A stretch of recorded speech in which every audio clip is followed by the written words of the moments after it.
Alright, let's try this again. So, I'm sitting here. Can you hear that noise? That's not what you want to hear. I am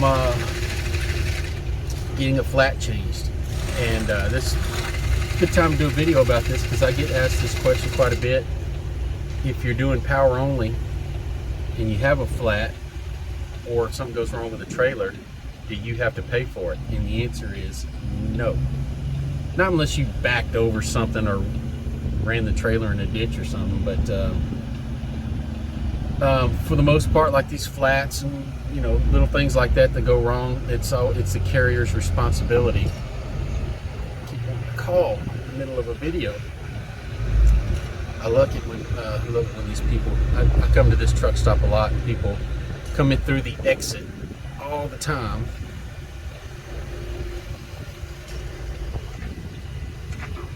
But yeah, you shouldn't. Like I said, not unless you've run over something or damaged the trailer yourself. It's always the carrier's responsibility to fix these things and pay for it. But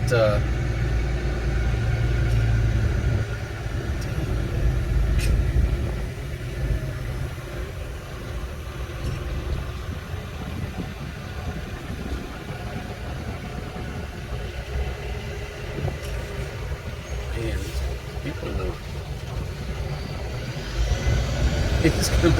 He's gonna back into the fuel aisle. Oh man. But yeah, and again, it might depend on what you're willing to do to get up and get going and make some money. There have been occasions where I've had to adjust brakes.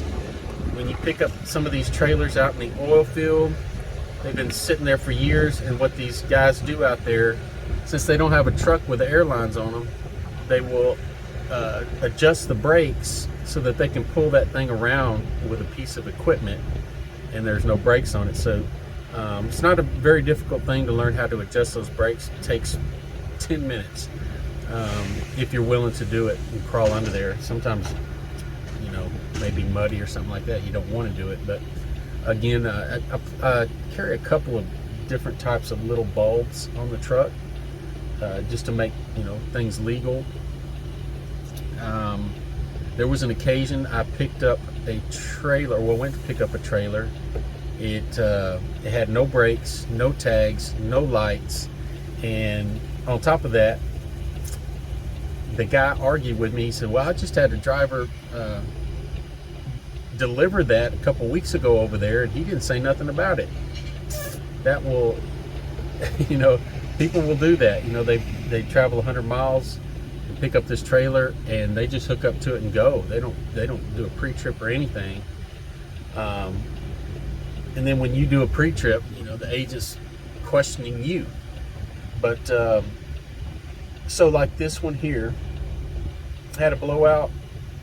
Called the agent, said, "Hey, wait a minute. I back up a little bit."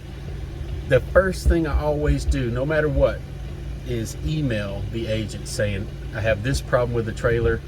If it's still good to go, I'll say it's legal. I just wanted to let you know so you can have somebody fix it. But always leave a paper trail so you can charge detention, because if it's their trailer, it's their problem. You should still get detention. It's like he's finished up back there. But so this one just called the agent. She called the breakdown line. They called Love's, and it's the normal thing. I had called Love's before, and they said, "Oh yeah, our guy can be out there in 15 minutes."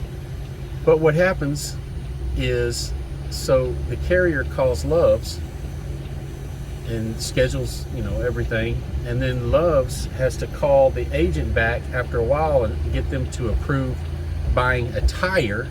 So that's another hour that's added on there. So I could have been out of here in less than 45 minutes.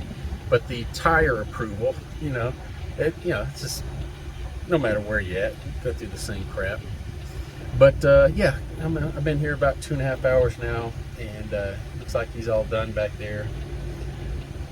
And so I've had, I think the worst one I ever had, the only one I really had trouble with, I picked up this little custom trailer out in near Sacramento, and it was a little gooseneck trailer about 20 feet long. It was a custom built trailer. It had a little office and a little generator. Well, not little, pretty big, but it was a pretty light load. And I get about 50 miles on the other side of Sacramento, and the brakes go out on it. Fortunately, I smelled them first, and then as I was getting pulled over to check them, I saw some smoke coming off. But I got pulled over in a safe place. Went back there and looked at it. I saw it had an air tank, checked it. There was air in the air tank, so I knew everything was good at that point. And then there was no way to access the lines. The air lines were inside the frame of this trailer, and the trailer set real low to the ground, so I couldn't get underneath it and see anything. But afterwards, I should have known something was different about it. So I called the agent, and he argued with me. No, that's this and that. And I said, listen, this is your trailer. I've told you where I'm at, where your trailer's at. You need to find somebody to come out here and fix this thing. And it was one of those things where he didn't know what he was doing, so he had to make calls, and it rolled on for about an hour and a half, me waiting for this guy to figure out, what to do, because he had no idea. I said, man, get on Google and find a mechanic around here. And after a while, I just said, you know what, I'll take care of it. I wasn't going to leave their trailer on the side of the road, obviously. So I got on Trucker Path, found a mobile mechanic. He came out, and right away, he didn't know how to fix it. He was looking at it, and he came and asked me to help him out. And we went back there, and there was an air tank. And here we go. Here's our Loves guy.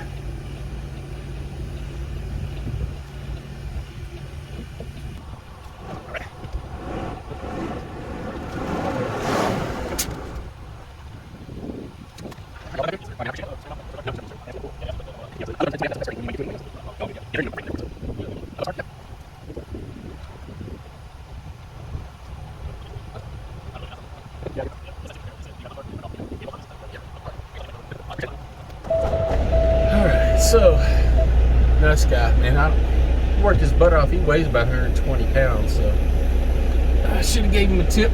All I have is a $100 bill in my wallet. So I almost rolled out of there without even inspecting this guy's work, and that's another thing you got to be careful of. 99% of the time, everything is done right. You don't have to worry about it. But there has been occasions. I remember a time when I was working at Prime, pulled my truck into the garage. They called me later and said, your truck's done, come out and get it. And I walked out there, and there were tools. If I hadn't looked, I would never know, but they left their tools all over my truck. And I asked the guy, I said, you guys done? He goes, yeah, go ahead and take it. I said, okay, you want your tools, or do I get to keep those? One particular time, I had a steer tire put on at a TA, and I just took a glance at it when I was walking by. You know how they also make you watch them torque it in some places? And I sat there and was talking with one of the guys while they were torquing it, didn't pay any attention. As soon as I got up to about 45, 50 miles an hour, I realized something is wrong. And I stopped and looked, and they put the tire on backwards. There's an arrow on those tires. They're only supposed to go one way. So I was about to pull out of that truck stop when I realized, oh crap, I haven't checked this guy's work. But it was all good. So yeah, don't worry about the trailer repairs. In most cases, they're going to send somebody out to take care of it, if it's a breakdown or something like that.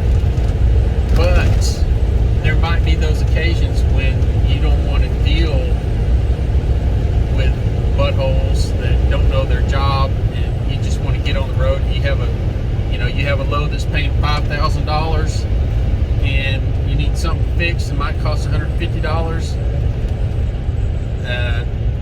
You might end up having to pay for it yourself, but always bill it back. Always bill it back. I do everything I can. Like I said, I send in the email, I call them, I do everything I can to ensure I've done everything right. So that later on they can't come back and say, well, you didn't call us, you didn't tell us this. So cover your butt. CYA, cover your butt. I know, it's a B, but really it's an A. You know what I'm talking about. Alright, let's get on the road. I'm already on the road now. And man, I missed out on a couple $1,000 today, but that's how things go.